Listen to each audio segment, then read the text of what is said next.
좋은 아침입니다. 우리 찬양하시면서 아침 제풀 함께 들으시도록 하겠습니다. 하나님은 너를 지키시는 자, 너의 우편에 그늘 되시니 낮의 해와 밤의 달도 너를 잊지 못하리. 하나님은 너를 지키시는 너의 환난을 면케하시니 그가 너를 지키시리라. 너의 주림을 지키시리라. 눈을 들어 산을 보아라. 너의 도움 어디서 오나. 천지 지으신 너를 만드신 여호와께로다.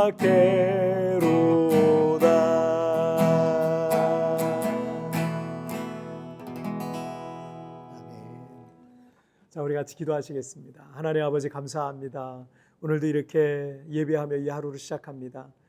눈을 들어 주님을 바라봅니다. 주님을 바라보는 이들마다 하나님 도우시고 역사하시고 붙드시는 놀라운 은혜를 경험하는 이 하루가 되게 하여 주옵소서. 감사합니다. 예수님의 이름으로 기도하옵나이다. 아멘. 오늘 우리에게 주신 하나님의 말씀은 시편 140편 1절부터 5절까지의 말씀 제가 봉독해 올리도록 하겠습니다. 여호와여, 악인에게서 나를 건지시며 포악한 자에게서 나를 보존하소서. 그들이 마음속으로 악을 꾀하고 싸우기 위하여 매일 모이오며 뱀같이 그 혀를 날카롭게 하니 그 입술 아래에는 독사의 독이 있나이다. 여호와여, 나를 지키사 악인의 손에 빠지지 않게 하시며 나를 보존하사 포악한 자에게서 벗어나게 하소서. 그들은 나의 걸음을 밀치려 하나이다. 교만한 자가 나를 해하려고 올무와 줄을 놓으며 길 곁에 그물을 치며 함정을 두었나이다. 셀라. 오늘 본문인 시편 140편은 이 다윗이 포악한 대적들의 공격으로 환난과 시련을 당할 때 지은 시입니다. 그 대적들이 구체적으로 누구인지를 밝히고 있지는 않지만 이 사울 왕이 다윗을 죽이려 했던 사건이 꽤 오랜 세월 동안 이어졌던 사건이었기 때문에 그 시기에 도피 생활 중에 기록한 시로 보입니다. 전체적인 내용이 그렇습니다. 자, 2절과 3절을 보시면 그들이 마음속으로 악을 꾀하고 싸우기 위하여 매일 모이오며 뱀같이 그 혀를 날카롭게 하니 그 입술 아래에는 독사의 독이 있나이다. 다윗 한 사람을 잡기 위해서 이 사울 왕은 추격조로 군대를 동원했고 그 군대의 사령관들과 전사들은 어떻게 하면 다윗을 잡아 죽일 수 있을까를 매일 모여서 전략을 짰습니다. 누군가 한 사람이 나에 대해서 악담을 하고 어쩌다 마주치기라도 하면 째려보거나 막 경멸하듯 바라본다면 그거 하나만으로도 얼마나 괴로운 일이겠습니까? 거기서 더 나아가서 그 사람이 매일같이 나를 괴롭힐 궁리만 해요. 나를 죽일 것처럼 달려든다고 생각해 보세요.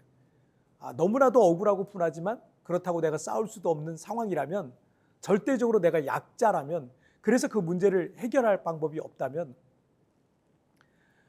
그 상황 속에 내가 감내해야 될 고통은 이루 말할 수 없을 것입니다. 자, 1절을 보실까요? 여호와여, 악인에게서 나를 건지시며 포악한 자에게서 나를 보존하소서.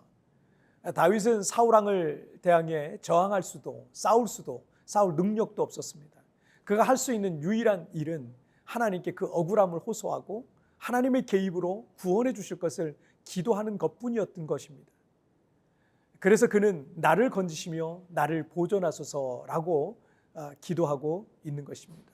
자, 4절을 한번 보실까요? 여호와여, 나를 지키사 악인의 손에 빠지지 않게 하시며 나를 보존하사 포악한 자에게서 벗어나게 하소서.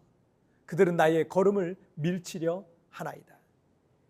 다윗은 1절에 이어서 또 4절에서도 여호와여 나를 지키사 나를 보존하사라고 이렇게 기도하고 있습니다. 다윗을 죽이려 하는 자들은 악인이며 포악한 자들이라고 또 말하고 있습니다. 어떤 어려운 문제들은 아무리 내가 발버둥을 친다 할지라도 내 힘으로 도저히 해결할 방법이 없기도 합니다. 물론 우리가 어떤 문제 앞에서 그 문제를 해결하기 위해서 우리가 할 수 있는 최선을 다해야 합니다. 하지만 결국 그 문제를 완전히 해결할 수 있는 분은 하나님이십니다. 때문에 우리가 기도의 자리에 어떤 문제가 있든 기도의 자리로 나아가야 되는 겁니다. 출애굽기 14장 13절과 14절에 보시면 모세가 백성에게 이르되 너희는 두려워하지 말고 가만히 서서 여호와께서 오늘 너희를 위하여 행하시는 구원을 보라. 너희가 오늘 본 애굽 사람을 영원히 다시 보지 아니하리라. 여호와께서 너희를 위하여 싸우시리니 너희는 가만히 있을지니라. 홍해 앞에 선 이스라엘 백성들이 할 수 있는 건 아무것도 없었습니다. 뒤에서는 바로 왕과 애굽의 군대가 바짝 따라붙었고 앞에는 홍해가 가로막혀 있었던 것입니다. 그러나 우리가 하나님을 바라볼 때 하나님이 일하십니다. 출애굽과 이스라엘의 광야 40년 역사를 살펴보면 지도자였던 모세와 이스라엘 백성들의 차이가 있어요. 백성들은 어떤 어려운 문제가 생기면 불평하고 원망하는 일부터 했습니다. 하지만 이 불평과 원망을 통해 문제를 해결할 수 있다면 얼마든지 해도 좋습니다. 그러나 불평과 원망을 통해서는 어떤 문제도 해결할 수가 없어요. 백성들과 달리 모세는 문제 앞에서 늘 기도했던 것을 성경 속에서 찾아볼 수 있습니다. 마라의 쓴 물 앞에서 백성들이 원망할 때 모세가 여호와께 부르짖었더니라는 표현이 있잖아요. 또 하나님께서 그 쓴 물을 그래서 달게 만들 방법을 알려주셨습니다. 그리고 백성들이 르비딤에서 마실 물이 없다고 성질을 부리며 모세와 아론을 원망할 때 모세가 여호와께 부르짖어라고 되어 있죠. 이 반석에서 물이 터지게 하시는 역사가 있었습니다. 아말렉과의 전투에서도 모세가 기도의 손을 들면 이스라엘이 이기고라는 표현이 있습니다. 모세는 위기의 순간이 오면 언제나 하나님 앞에 엎드려 기도했습니다. 하나님께서는 이 모세의 기도를 들으시고 그 위기를 돌파하게 하셨습니다. 백성들은 불평하고 원망하고 성질을 부리고 있었지만 모세는 그때마다 엎드려 기도하면서 하나님의 은혜를 구했고 하나님은 모세의 기도에 응답하셨던 것을 성경을 통해서 볼 수가 있습니다. 제가 필리핀에서 한인교회를 개척해서 목회하고 있는 게 참 감사할 때가 많습니다. 여러 가지 열악한 환경도 많고 한국에서 처음 오시는 분들은 깜짝 놀랄 만한 환경들이 많이 있어요. 성도들도 거주 기간이 짧거나 매우 유동적이고 의지할 만한 사람도 없고 은행에서 대출 같은 것도 안 되고 어쨌든 이곳에 있는 동안 평생 외국인으로 이방인으로 살아가야 하지만 그래서 사람도 어떤 환경도 의지할 수 없어서 오직 하나님만 바라보고 의지하게 하시니 감사합니다. 그래서 필리핀이 좋습니다. 하나님과 더 친밀해질 수 있어서 좋습니다. 사람에 대한 의지가 끊어지고 환경에 대한 의지가 끊어지면 그때부터 우리는 오직 하나님만 바라보면서 나를 지켜주소서라고 이렇게 기도하게 되어 있는 겁니다. 하나님께서는 위기에서 다윗을 건져주셨듯이 그렇게 하나님 바라보면서 기도하는 이들을 반드시 건져주실 것을 믿으시길 바랍니다. 자, 우리 같이 기도하시겠습니다. 살아계신 하나님 아버지 감사합니다. 우리가 곤란한 일, 살면서 어렵고 힘든 일, 내 힘으로 안 되는 일, 불가능한 일들을 우리가 많이 만나기도 했지만 그러나 그런 환경 속에 있을 때 하나님 바라보고 하나님 의지하는 사람들에게 하나님 그들을 외면하지 않으시고 그들을 반드시 건지시고 도우시는 것처럼 오늘도 하나님 바라보며 나아갑니다. 주님 나를 붙잡아 주옵소서. 주여 나를 지켜 주옵소서. 주여 나를 보호하여 주시옵소서. 오늘 그 믿음으로 고백하는 이들마다 주여 그 기도를 들으시고 응답하여 주옵소서. 오늘도 나를 붙드시고 함께 하실 걸 믿사오며 예수님의 이름으로 기도하옵나이다. 아멘. 여러분 티편에 나오는 오늘의 묵상 보시면서 개인적으로 묵상하시고요. 짧게라도 뜨겁게 기도하시면서 오늘 하루 주님과 동행하시길 바랍니다.